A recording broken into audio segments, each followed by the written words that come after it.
முருகா சரணம். நாம் இது வரைக்கும் வேல்மாறல், திருப்புகழ்னு ரீசெண்ட் டைம்ஸில் ட்ரெண்டிங்காக போயிட்டுருக்க விஷயங்களை பற்றி தான் பார்த்துட்ருந்தோம். ஆனால் இன்றைக்கி ரொம்ப ஷார்ட் அண்ட் சிம்பிளாக ஒரு அழகான அருமையான ஒரு வரி முருகன் மந்திரம் தான் பார்க்க போகிறோம். ஆமாங்க, ஜஸ்ட் ஒன் லைன் மட்டுமே தான். நாம் எல்லாருக்குமே ஒரு விஷயத்தை மெனக்கிடாமல் பண்ண முடியும்னா அது ரொம்ப பிடிக்கும், கரெக்டாக? அது மாதிரி இன்றைக்கி நம்ம முருகப்பெருமாள் கிட்ட நமக்கு வேண்டியதை கேட்குறதுக்கான ஒரு எளிமையான வழியாக இந்த மந்திரத்தை வச்சுக்கலாமே. இந்த ஒரு வரி மந்திரம் மெயினாக என்ன ரீசன்ஸ்க்காக படிக்கணும்னா, நோய்கள் குணமாக அண்ட் மனவேதனை, உடல் வேதனை இதெல்லாம் தீர்க்கும் சக்தி இந்த முருகன் மந்திரத்துக்கு இருக்குது. சிம்பிளாக சொல்லணுன்னா, துன்பத்தை தீர்க்கும், குறை தீர்க்கும் ஒரு அருமையான மந்திரத்தை பற்றி இப்போ டக்குன்னு பார்த்துருவோம் வாங்க. ஓம் பாலசுப்ரமணிய மகாதேவி புத்திர சுவாமி வர வர ஸ்வாக. ஆமாங்க, அவ்வளவே தான். Just one line.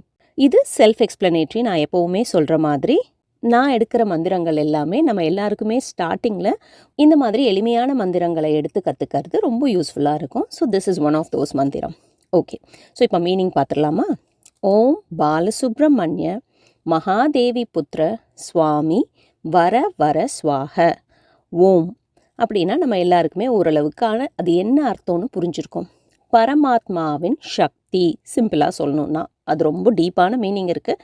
பட் நம்ம எல்லாரும் தெரிஞ்சுக்கிறதுக்கான ஒரு அர்த்தம் பரமாத்மாவின் சக்தி. பாலசுப்ரமணியா அப்படின்னா சிறு வயதிலேயே ஆதி பகவானாக விளங்கும் முருகனே. மகாதேவி புத்திர, இவர் யாரோட பிள்ளைன்னு நமக்கு எல்லாருக்குமே நல்லா தெரியும். நம்ம பார்வதி தேவியின் புதல்வர். சுவாமி வர வர ஸ்வாக, இறைவா என்னை ஆசீர்வதிக்க வேண்டுகிறேன். அவ்வளோதாங்க.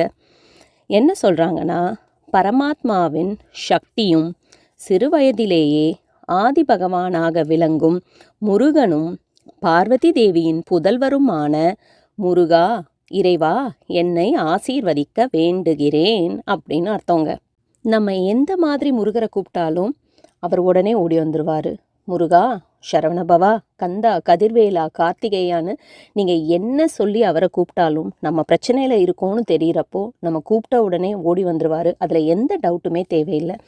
ஆனால் நமக்கு அதற்கான மிக எளிமையான வழி தெரிகிறப்போ கரெக்டான மந்திரத்தை தேவையான நேரத்தில் சொல்லி பயனடையலாமே. அண்ட் நீங்கள் இந்த ஒரு வரி மந்திரத்தை கணக்கே இல்லாமல் எவ்வளோ வேணால் சொல்லிக்கிட்டே போகலாம். எவ்வளோ சொல்லிக்கிட்டே வரீங்களோ அவ்வளோ பலனளிக்கும். சொல்ல சொல்ல இனிக்குதையான்னு சொல்லுவாங்கள்ல, அந்த மாதிரி